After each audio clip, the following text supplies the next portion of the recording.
Welcome to SMB Renegades with your host, Jason Thomas, where we take a deep dive into the stories behind the entrepreneurs of today's businesses. Each episode brings you the inside scoop on challenges, failures, and successes from the small business world.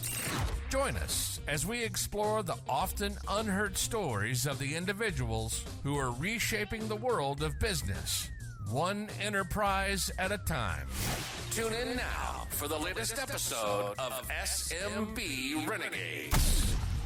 All right. Hey, everybody. I am JT with the host here of Small Business Renegades. Thank you for joining us today. We have the pleasure of having Mr. Taylor Symmank with us.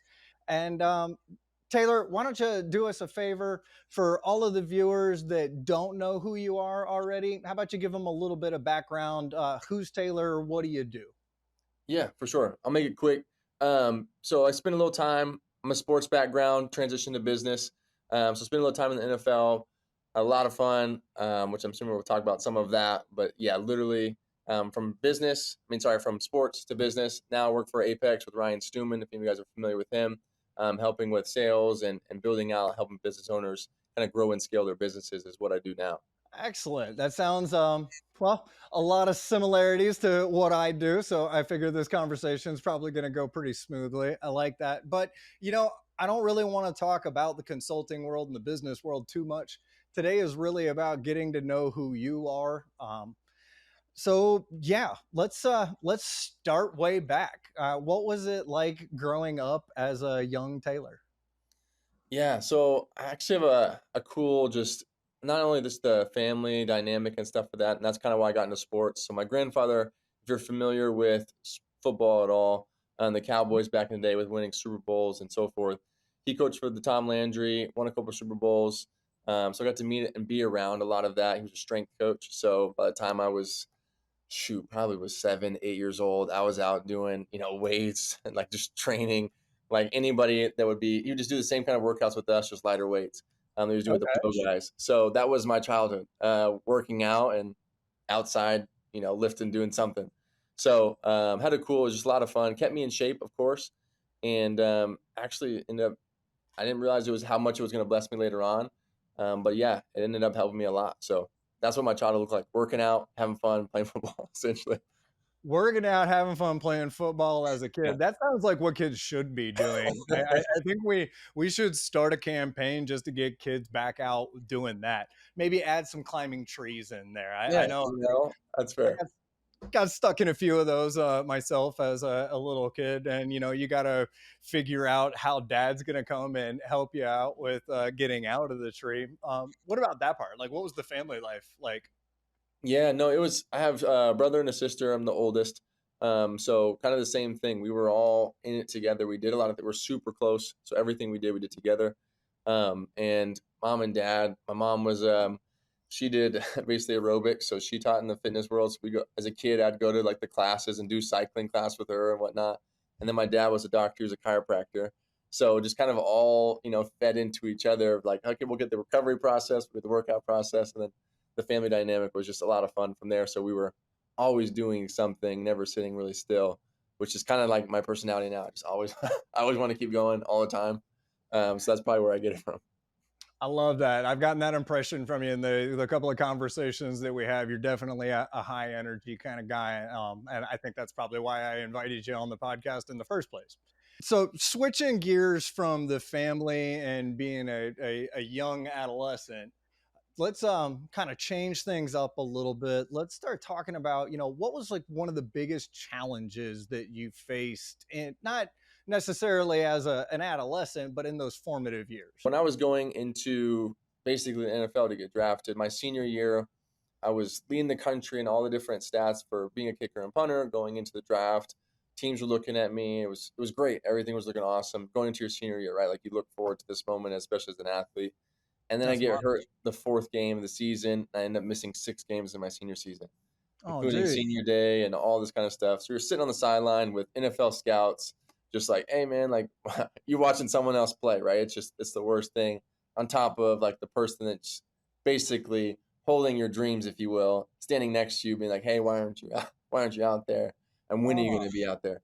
And then that led to still had the conversations, came back for the last 2 games. Actually, the last game ended up setting a record. Thankfully, it's still at Tech now. So I have 2. One I think just got broken this year. Kid's good. That's kind of where it basically ended. And then going into the draft, it was the same kind of situation. Conversations was, hey, we're not sure if you're healthy. I was like, hey, like, look what I did. Like, I'm back. I'm ready to go. But when someone's spending $1 million on you or multiple millions, it's kind of a question they have to realize, especially as a position I was at, kicking a punt. It's a little bit different. You only have 1 per team. They don't keep backups. Like, it's a different dynamic. And so that was definitely hard because I had to sit out that next year.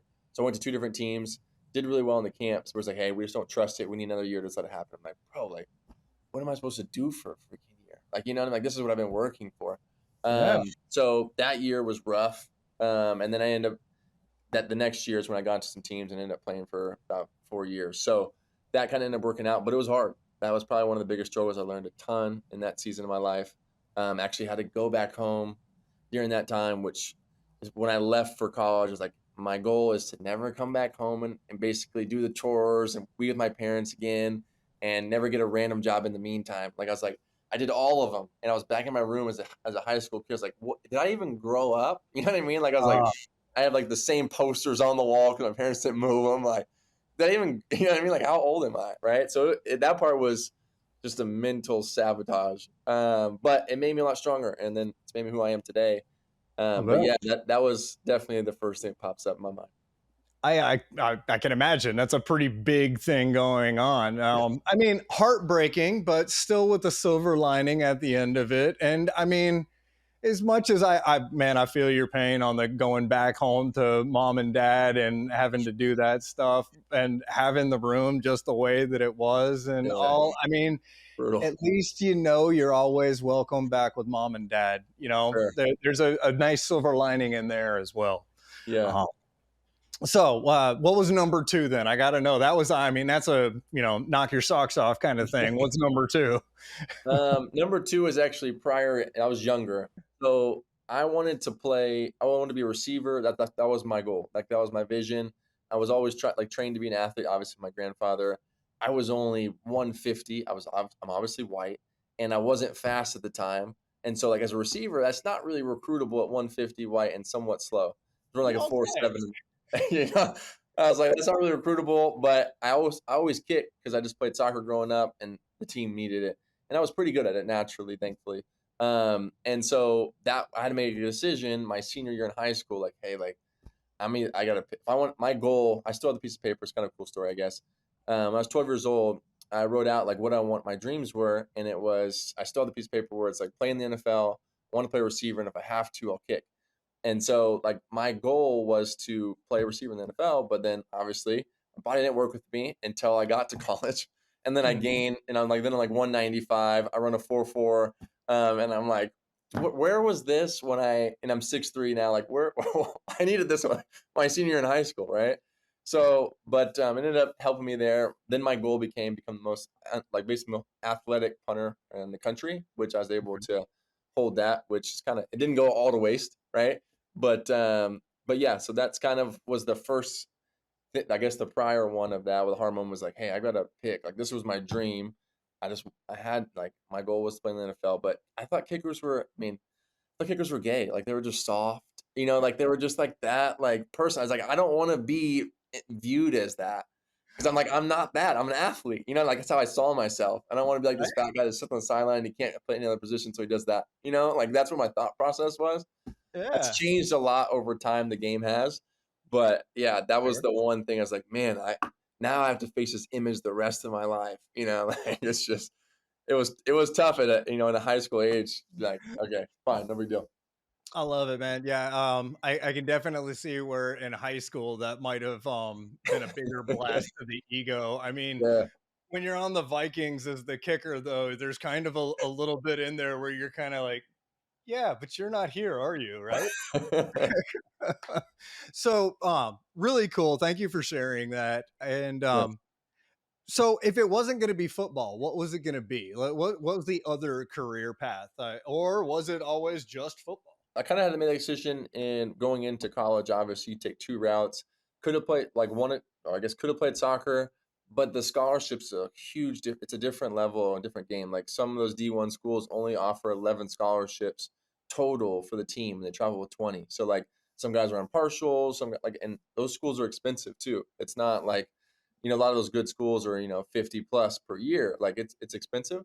Yeah. And so if you're getting partial, it's like, well, I'm paying 25 regard, you know what I mean? So, and then Yeah. football on the other hand gets 81 per team, right? And obviously you have 22 that play. So it's just like, okay, well, there's 40. Even if I was a freshman, I'd still could be a put on scholarship. Like all that plays in my mind. Outside of obviously, I loved playing football, and I didn't like Yeah. running I mean, I was good at running, but that was not like, hey, I want to just run every day. Like that's not. I was already tiny, like 195. I was like, then I'll turn to 160 real quick in a year or two, right? But Right. that kind of was another dynamic to it. If I didn't do basically football, would have been soccer probably. And Okay. then if it wasn't that, it probably would have been business. I've always wanted to be in business. And I thought it would come after, which it ended up doing it after the NFL, or sooner. I just knew that all sports had a retirement age. I knew business technically didn't. And so that was the part that was like fascinating to me. Is like, cool, like I can work on something and I can work on it forever and never have to be like, hey, you know what? I've got to hang it up. Like, obviously businesses fail, things like that happen, right? You change Mhm. industries, but it wasn't like, hey, you're 45, you're done. Like you can't play this anymore. Like, you know what I Yeah. mean? Like Right. that was a different part of it, which always it's fascinating me because you can hand that off to your kids. You can do whatever you want with it as long as it's built out correctly, right? But Mhm. there is with football, you can't be like, hey, you know what? I played on the NFL, and I'm gonna have you take my spot. Like you just can't. You can't do that. So, Don't tell the Mannings that. well, I mean, yeah, that's a little different, but yeah, I get your point. Like if it's like a transfer, just like you have to earn that, right? But yeah, No, I get your those guys point are though. studs. Yeah, I mean, when you're gifted like that, and it runs through the family, hey, run that ball. Yeah. You can't hate on that, right? So, in the transition from the NFL into the business world, what would you say was like the pivotal moment in that made you realize that was all happening and that was the right thing and it was the new rendition of Taylor? So I hurt my hip flexor, which obviously that's what I do. I need that. And A so little just kind of the time frame and just in that position, like I said, if you miss 1 year, bit. it's hard to do all that and kind of maintain and stay in all the circle of it. There's only 32 Hmm. people in the world that do it at one given time, and so it's kind of like if you're in the Olympics and you were to get hurt, you're like, well, I'll see it in 4 years. It's kind of in that some regard. So for me, it was like, okay, cool. I want to see about it. Went to a couple different teams. It just didn't work out. Timing was off, with contracts and stuff like that. That's a whole other element. If a guy pay him $1 million, even though they may pay you less or you're better, it's like, hey, we can't take a salary cap hit on a punter. Like it's just not gonna happen. It's not gonna happen, right? It's just the cold hard So reality of it, yeah, right? exactly Yeah. right. And so those kind of things all aligned. It's like, you know what, this might be the time to transition. And then that kind of was my time of transitioning. Okay. Yeah. So I can see, yeah, decision not necessarily yours, but still one that had to come down the pipe anyways. Yeah. Um, not it. So weird segue into my next question, oddly, in that answer, but growth happens through adversity, right? So, what was one of the biggest lessons that you've learned in your life, not necessarily in the NFL or in business or anywhere, just anywhere in your life? What would you think or say is the biggest lesson you've learned through failure? A cliche, and I wouldn't say cliche, but the first thing that comes to mind is always fail forward, and realize it's not the end. So, because the reality in multiple situations, especially the first story I guess I told about, like that first year when I was out, had to go back home and all that stuff, you had to deal with like, bro, am I a failure? Did I not like? Can I even do it now? Like you had to deal with all that crap. I bet. And if you stay with that, and if I would have stayed in that mindset, I would have never had the 4 years, and Mhm. so that's a part where you can either, give up on yourself or like, hey, like, we're going to fail forward. We're going to keep going for this. I'm not a loser. Like you can go through all these different things you would say to yourself. Um, and the reality is if you're still alive, you still have more to do. Right. And so that's kind of the thing to remember. And I think that would be the biggest thing. It really is a mindset. And that's in the simplest form, learning like how much mindset matters. And all things success, no matter what industry, no matter what sport, whatever, it all comes down to basically that consistency, that mindset, and showing up mentally. Because at the end of the day, that's that's just the facts. But yeah, it's always simpler than you think. I'd have to agree with you there. I think you're right on point with it. Now, in that light, if you had one piece of advice that you could give to the 20-year-old Taylor and all the 20 somethings, 30 somethings that are watching and listening right now, what would that be? So there's two. One thing wish I would have done more of is invest in things outside of sports too. I was full Yeah. head on, like that's the only thing I focused on, which is great. That's obviously what probably helped me get to where I was. But at the Mm-hmm. same time too, when you get to, I mean, as the older you get, the you realize the more you can handle. And I think in college you really don't know that yet. And so if I could have been developing great relationships, partnerships, even invested in businesses then while I had that type of avenue, and all the resources around me, it could have made it. Or start reading in general. I didn't start reading books till I got in the NFL, which was the dumbest thing ever. I wish I could have just started reading then. Like the little things like that, just investing outside of sports as much as I could, Mm-hmm. in relationships stuff there. That's the first thing. Second thing, what I would say is get around the right people. Get around the 1% of who you want to become. That's the fastest way to success is imitation. But if you don't have the right environment, you're imitating the wrong things.